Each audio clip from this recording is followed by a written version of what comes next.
है, फिर कहते कुछ नया सुनाओ, कहते हैं कि नहीं। परंतु भगवत गीत भगवान श्री कृष्ण ने आज से 5000 वर्ष पूर्व अर्जुन को सुनाया और वही ज्ञान आज से करोड़ों वर्ष पूर्व सूर्यदेव विवस्वान को सुनाया।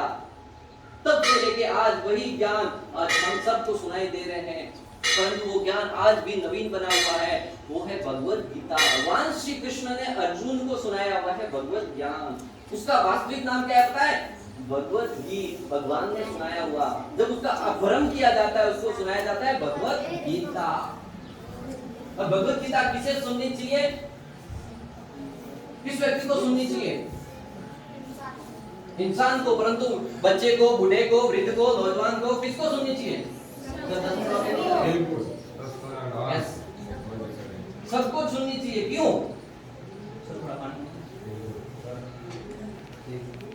क्यों सुननी चाहिए? आप खड़ा कीजिए, बताइए, जो भी बोलिए। ज्ञान मिलता है। भगवत गीता प्रत्येक व्यक्ति को सुननी चाहिए। एक नौजवान व्यक्ति को गीता सुननी चाहिए यह जानने के लिए कि जीवन को कैसे जीना चाहिए। एक वृद्ध व्यक्ति को गीता सुननी चाहिए यह जानने के लिए कि जीवन का त्याग कैसे किया जाए, क्योंकि वृद्ध व्यक्ति जीवन को त्यागना नहीं चाहते हैं। एक समय की बात, एक बूढ़ा व्यक्ति था, खाट पर सोया हुआ था, सारे घर वाले आसपास बैठे थे। उसने पूछा अपने बेटे से, बोले बेटा इधर ही हो? बोले हाँ इधर ही हो। बोले तुम्हारी मम्मी किधर है? बोले इधर ही है। बोले तुम्हारा भाई किधर है? बोले इधर ही है। बोले तुम्हारी बहन किधर है? बोले वो भी इधर ही है। बेटे को लगा पिताजी को अच्छा लगेगा मृत्यु के समय सब आसपास में। बोले कि तुम्हारी बहू, तुम्हारी पत्नी किधर? वो भी इधर ही है। तो बोले सारे के सारे इधर है, तो नालायक को दुकान पे कौन है फिर?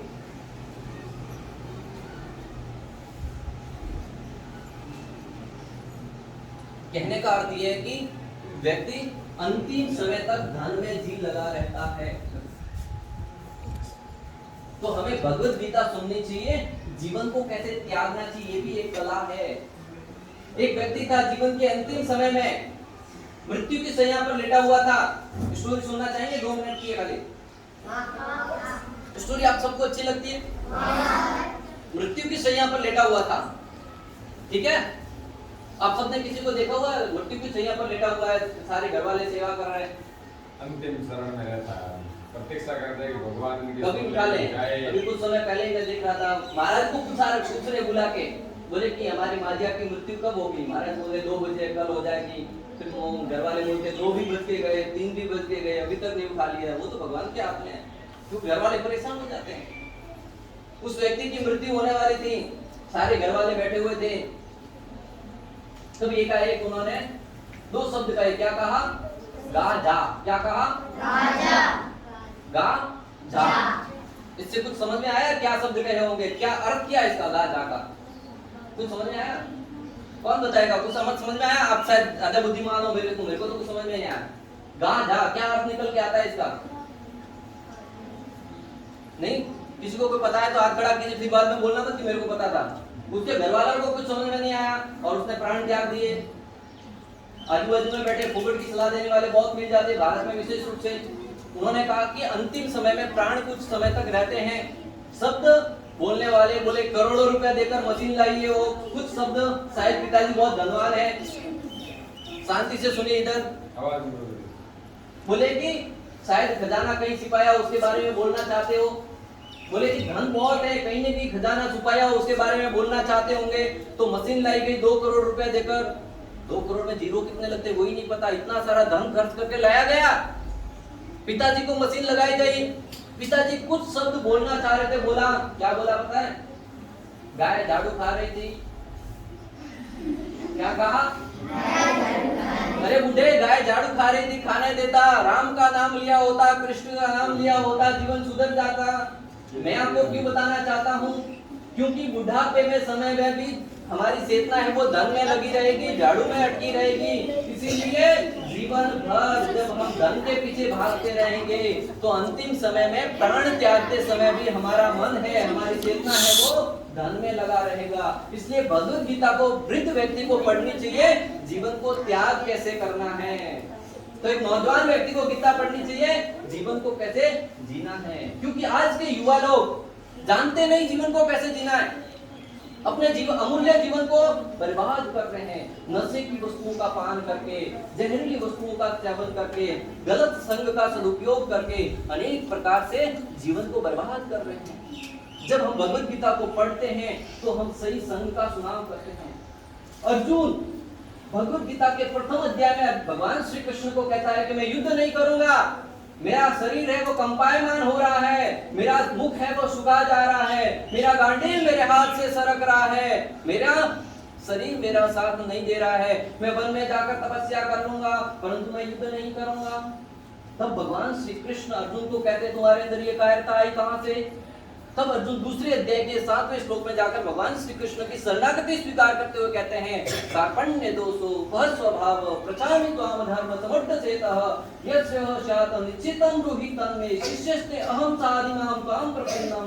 हे भगवान, मैं आपका शिष्यत्व स्वीकार करता हूँ, मैं अपना हित नहीं जानता हूँ, मेरे लिए क्या सही है और क्या गलत है उसका निर्णय करने में अक्षम हूँ, इसीलिए मेरे लिए जो सही हो वह निश्चित रूप से आप बताइए। तब भगवान श्री कृष्ण अर्जुन के मित्र से गुरु के पद पर आते हैं।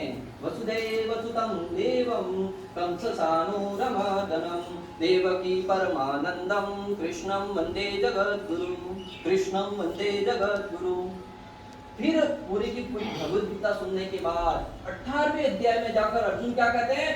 जो प्रथम अध्याय में कह रहे थे मैं युद्ध नहीं करूंगा, वही अर्जुन भगवान से कहते हैं बोलो कृष्ण किसको मारना है?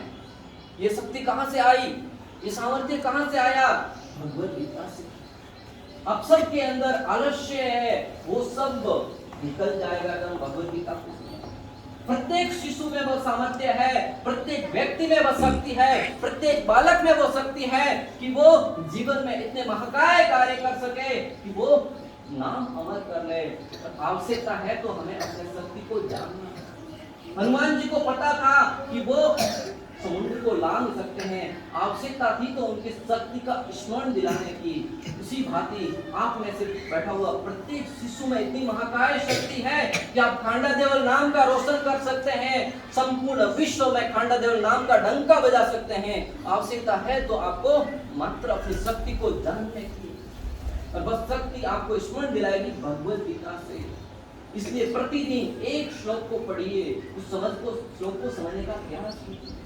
समझ में नहीं भी आए पढ़िएगा, क्योंकि जिस प्रकार आप प्रतिदिन भोजन करते हैं, कल कौन सी सब्जी खाई थी आपको स्मरण नहीं होगा, 2 दिन पहले कौन सी सब्जी खाई थी आपको स्मरण नहीं होगा, परंतु आपको शक्ति तो मिल रही है, आपको सामर्थ्य तो मिल रहा है, आपको बल तो मिल रहा है। उसी भांति भगवत गीता पढ़ रहे हैं, नहीं समझ में आए फिर भी पढ़िए, आपको शक्ति मिलेगी, आपका ज्ञान का वर्धन होगा, आपका पोषण होगा, आगे चलकर आपके काम आएगी। और मैं अपने अनुभव के आधार पर कह रहा हूँ, जो मैं पढ़ रहा हूँ निश्चित रूप से, कई लोग कहते हैं श्लोक स्मरण नहीं रहता, मेरे साथ भी ऐसा ही था, 6 बार 7 बार भगवत गीता पढ़ने के बाद भी कुछ स्मरण नहीं रहता था, परंतु निरंतर पढ़ना प्रारंभ रखा। आप अपने शिक्षा में भी ऐसा ही कीजिए, निरंतर पढ़ते रहिए, लिखते रहिए, और उसको जब लिख के पढ़ेंगे, स्मरण करते रहेंगे, जो सुनते हैं वो 20% तक याद रहता है, फिर उसको वापस लिखते हैं वो 50% याद रहता है, और उसको जब मनन करते हैं लिखा हुआ, गौ माता से शिक्षा ले सकते हैं। आपने देखा होगा गौ माता खाना खा लेती है, फिर बाद में बैठकर वापस खाना बाहर निकाल कर उसको चबाती है। प्रत्येक प्राणी से कुछ शिक्षा ले सकते हैं जगत में। हम जो कुछ सुना है, बाहर जाकर इधर उधर का झगड़ा करने में टाइम वेस्ट मत कीजिए, चर्चा करने में टाइम वेस्ट मत कीजिए। बच्चों मनन कीजिए, क्लास में क्या पढ़ाया था, गौ माता से शिक्षा लीजिए। जब मनन करेंगे, मैं आपको विश्वास दिलाता हूं, आपको 100% तक स्मरण रहेगा। हम सब क्लास में सुनते हैं, हमें लगे स्मरण रहेगा, परंतु एग्जाम में जाते हैं ना, डब्बा डब्बा सब क्लियर हो जाता है, तो क्वेश्चन पेपर सामने आता है, सब भूल जाते हैं। इसीलिए जब जो सुनाया जाता है, पढ़ाया जाता है, उसको खुद लिखिए और मनन करने का प्रयास कीजिए। तो भगवत गीता एक नौजवान व्यक्ति को गीता पढ़नी चाहिए यह जानने के लिए कि जीवन को कैसे जिया जाए, वृद्ध व्यक्ति को गीता पढ़नी चाहिए यह जानने के लिए कि जीवन को कैसे त्याग किया जाए, एक ज्ञानी व्यक्ति को गीता पढ़नी चाहिए नम्रता प्राप्त करने के लिए, क्योंकि जैसे ज्ञान आता है अहंकार साथ में आसमान पर पहुंच जाता है, मुंडी है वो नीचे नहीं झुकती है, सर आसमान पर चलने लगता है। और अज्ञानी व्यक्ति को गीता पढ़नी चाहिए ज्ञान प्राप्त करने के लिए, एक धनवान व्यक्ति को गीता पढ़नी चाहिए दया प्राप्त करने के लिए, धन आता है तब व्यक्ति अहंकारी हो जाता है, अपने धन का प्रयोग सत्कार्यों में नहीं करता है, धन के ऊपर काला नाग बिठा के रखता है, धन का प्रयोग धर्म के कार्यों में नहीं करता, उसका धन कुछ काम का नहीं है। धन कमाइए, बहुत कमाइए, अगर अच्छा व्यक्ति धन नहीं कमाएगा तो वो धन बुरे हाथों में लग जाएगा। इसलिए धन कमाइए परंतु धन का प्रयोग धर्म के कार्यों में कीजिए। और एक शक्तिशाली व्यक्ति, बलशाली व्यक्ति को गीता पढ़नी चाहिए दिशा प्राप्त करने के लिए, क्योंकि आप में बल है, शक्ति है, सामर्थ्य है, परंतु आपको दिशा सही नहीं पता है। भिंगमाल जाना है परंतु सावित्र के रास्ते जाओगे तो जितना अधिक तेजी से जाओगे उतना अधिक तेजी से वापस आना पड़ेगा जब आपको मालूम पड़ेगा रास्ता गलत है। तो भगवत गीता हमें दिशा दिखाती है कि सही रास्ता क्या है। बलशाली व्यक्ति को गीता पढ़नी चाहिए दिशा प्राप्त करने के लिए, और बलहीन व्यक्ति को गीता पढ़नी चाहिए आंतरिक बल प्राप्त करने के लिए। कई लोग जीवन में दुखी होकर, हताश होकर, निराश होकर आत्महत्या जैसा जघन्य अपराध कर लेते हैं। आए दिन सुना जाता है ट्रेन के आगे आकर कूद गए, सुना है कि नहीं आप लोगों ने? आए दिन सुनने में, शहरों में तो प्रतिदिन सुना जाता है। ये सब क्यों? आंतरिक बल कमजोर है। ये भगवान की अनुपम धरोहर है। शहरों में तो विद्यालयों के बच्चे कुछ नंबर कम आ गए आत्महत्या कर रहे। यहाँ के तो बच्चे 35 प्लस मार्क्स आ गए तो भी प्रसन्न है, मिठाइयां बांटते हैं, क्यों? हम पास हो गए। परंतु आंतरिक बल कमजोर होने के कारण बच्चे आत्महत्या कर देते हैं। भगवान की अनुपम उपहार है, इसको अन्यों की सेवा में लगाइए। किसी बच्चे में पढ़ने में काबिलियत है, किसी को खेलने में काबिलियत है, किसी को ड्राइंग करने में काबिलियत है, उसकी हुनर को शिक्षकों को निकाल कर बाहर लाना है और उसको उसी दिशा में लगाना है। ये शिक्षक का कर्तव्य बनता है और आपको अपनी हुनर को जानते हुए उस दिशा में लगाना, ये आपका कर्तव्य है। उस शरीर को नष्ट नहीं करना है। अगर मैं उस दिशा में प्रवेश करूं तो बहुत समय लग जाएगा। कंस और वसुदेव जी का प्रसंग बहुत लंबा है। कंस देवकी को मारना चाहता था परंतु वसुदेव जी ने एक एक शब्द का प्रयोग करके उनको बचाया। ये जीवन है वो भगवान की अनुपम धरोहर है। अंतिम समय तक प्रयास करना है कि जीवन को अंत न होने दे, परंतु समय की मर्यादा को ध्यान में रखते हुए हम बताएंगे कि एक घमंडी व्यक्ति को गीता पढ़नी चाहिए चेतावनी प्राप्त करने के लिए कि आए दिन हम सोच रहे हैं कि हमारी उम्र बढ़ रही है परंतु उम्र कम हो रही है। हम सोचते हैं कि हमारा जन्मदिन आया है, मिठाइयां बांटते हैं, उत्सव मनाते हैं, केक कटिंग करते हैं, परंतु ये चेतावनी प्राप्त करने के लिए है।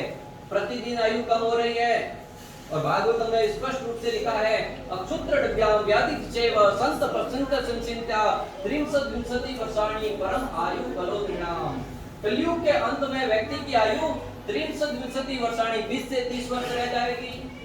और इसमें आश्चर्य की कोई बात नहीं। आज देखिए 50 से 60 वर्ष रह गई है, घटते घटते 20-30 वर्ष। और आजकल 10-20-30 साल की उम्र में बच्चों की मृत्यु हो रही है एक्सीडेंट के माध्यम से, कैंसर के माध्यम से, अनेक बीमारियों के माध्यम से।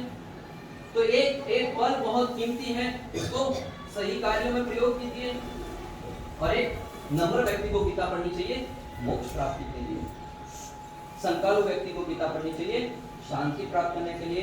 नम्र व्यक्ति को गीता पढ़नी चाहिए मोक्ष प्राप्ति के लिए। श्रीमद् भगवद गीता एक व्यक्ति को पढ़नी चाहिए, भले वो स्त्री हो, पुरुष हो, नौजवान हो, वृद्ध हो, हर एक व्यक्ति को गीता का अध्ययन करना चाहिए। हाँ, निश्चित रूप से उचित मार्गदर्शन में, साथ ही साथ आप विद्यार्थी हैं, आपको उसका समय है वो उचित निर्धारित करके, ऐसा नहीं कि कल से पूरा दिन भगवद गीता पकड़ के बैठे हैं। उसका एक 10 मिनट, 20 मिनट, आधा घंटा, जो खेल कूद का समय है। हमारे जो वैदिक सभ्यता उसको बहुत ही वैज्ञानिक तरीके से बताया गया है। एक दिन में कितने घंटे होते हैं दिन और रात मिला के? 24। पक्का? कम ना ज्यादा? कभी बारिश होता है तो कम होते होंगे? पक्का? कितने लोगों को लगता है 24 घंटे होते हैं? कितने लोगों को लगता है कभी बारिश होता है तो 23 हो जाते हैं, कभी सूर्यदेव भूल जाते हैं तो जल्दी चले जाते हैं? नहीं हो जाते, नहीं होते। मुझे तो लगा कभी कभी सूर्यदेव छुट्टी पे चले जाते होंगे। 24 घंटे होते हैं? पक्का? सबको लगता है? सब सहमत है? ठीक है, फिर इस बात पे मोहर लगाएं। 24 घंटे, उसमें से कितने घंटा सोते हैं आप लोग? 12 घंटा सोते हैं। फिर तो बेड़ा पार हो गया आप सबका। 8 घंटा सोने में दे दे। 8 घंटा बहुत हो गया। 8 घंटा दे देते, चलो कोई 8, कोई 7, कोई 6 सोता होगा, 8 घंटा बच्चों के लिए दे दिया। पीछे कितने बचे? 16 घंटा। 16 घंटा, उसमें से 8 घंटा आप विद्यालय को दे दीजिए। कितना घंटा आते हैं स्कूल में? 6। हम व्यवसाय वाले हैं तो बिजनेस वाले तो उसको 8 घंटे के साथ डिवाइड करते हैं, तो 8 घंटा पढ़ाई को दे दिया। ठीक है, पीछे कितने बचे? 8 घंटा। उसमें से 4 घंटा आप खेल कूद में दे दीजिए। 4 घंटा बहुत है यार कि कम पड़ेंगे कि ज्यादा होंगे? फिर पीछे कितने बचे? 4 घंटा बचते हैं। उसमें से पीछे उसमें से 1 घंटा भगवत गीता को पढ़ने में लगाएंगे। लगाएंगे कि नहीं? ठीक है, 1 घंटा माला जप करने में लगाना है। हरि नाम रूपी माला जप कीजिए, क्योंकि हम इस शरीर को स्नान करने में कितना सजाते हैं तो मैल साफ होता है बाहर का, होता है कि नहीं? एक व्यक्ति भी एक दिन नहीं नहाएगा तो बाहर आते कोई बाजू में नहीं बैठता है, बैठती नहीं, होता है ना? तो इस शरीर को स्वच्छ रखने के लिए अनेक प्रकार के पानी से धोना पड़ता है। मन त्रायते इति मंत्र, इस मन को धोने के लिए जिसमें अनेक प्रकार के अनर्थ भरे पड़े हैं, काम, क्रोध, लोभ, मोह, मद, मत्सर्य, अहंकार, ईर्ष्या, द्वेष, उस व्यक्ति को 100 मार्क्स आ गए। द्वेष होता है। 3 इडियट का बहुत ही प्रचलित एक कथन है। 3 मित्र थे, उन्होंने देखा कि उसके 3 मित्र रिजल्ट देखने के लिए गए। 2 मित्र क्या नीचे से देखते हैं, नीचे से देखते हैं रिजल्ट देखने जा रहे एकदम लास्ट में। 2 मित्र का तो नाम आ गया एकदम लास्ट में, उनके एक मित्र का नाम ही नहीं आया। दोनों दुखी हो गए। शांति से सुनिए, आवाज नहीं कर रही। 2 मित्र का नाम आया, एक का नाम नहीं आया, दोनों दुखी हो गए। बोले क्यों? बोले हमारा मित्र फेल हो गया। और तो कुछ देर के बाद मालूम पड़ा कि उसका मित्र तो प्रथम आया है, तो और दुखी हो गए। बोले वो प्रथम क्यों आया? ये द्वेष हमारे हृदय में, मित्र क्यों ना हो परंतु द्वेष होता है। उसको नष्ट करने के लिए हरि नाम रूपी मंत्र जपना होगा। जब हम भगवान का नाम जप करेंगे तो हृदय शुद्ध होगा, और जब हृदय शुद्ध होगा तो भी जगत के प्रत्येक जीव के साथ समभाव रखेंगे। तो इस जगत में भले मित्र हो या कोई भी जीव हो, जब दूसरों को देखकर दया आए, करुणा आए, दूसरों की प्रगति को देखकर प्रसन्नता आए, तब समझिए कि हमारा हृदय शुद्ध है। आपका मित्र प्रगति कर रहा है, आपको जलन हो रही है कि वो आगे क्यों बढ़ रहा है, तब समझिए कि कहीं ना कहीं खोट है। इस जगत में अधिकांश लोग इसलिए दुखी नहीं है कि वो जीवन में कुछ प्राप्त नहीं किए, इसलिए दुखी है कि दूसरा व्यक्ति आगे क्यों बढ़ रहा है। मैं व्यवसाय में इसलिए देख रहा हूँ लोग अधिकांश इसलिए दुखी है कि दूसरे का धंधा अच्छा चल रहा है। तो हमें इससे ऊपर उठने के लिए मंत्र का जप करना है। मंत्र कौन सा? हरे कृष्णा पीछे पीछे बोलिए, हरे कृष्णा मैं बोलूंगा फिर आप बोलना है। हरे कृष्णा कृष्णा कृष्णा हरे हरे, हरे राम राम राम हरे हरे, हरे कृष्णा कृष्णा कृष्णा हरे हरे, हरे राम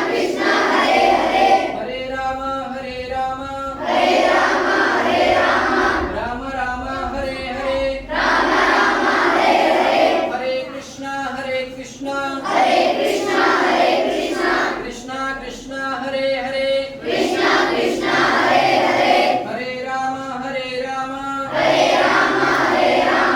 राम राम हरे हरे, हरे कृष्णा।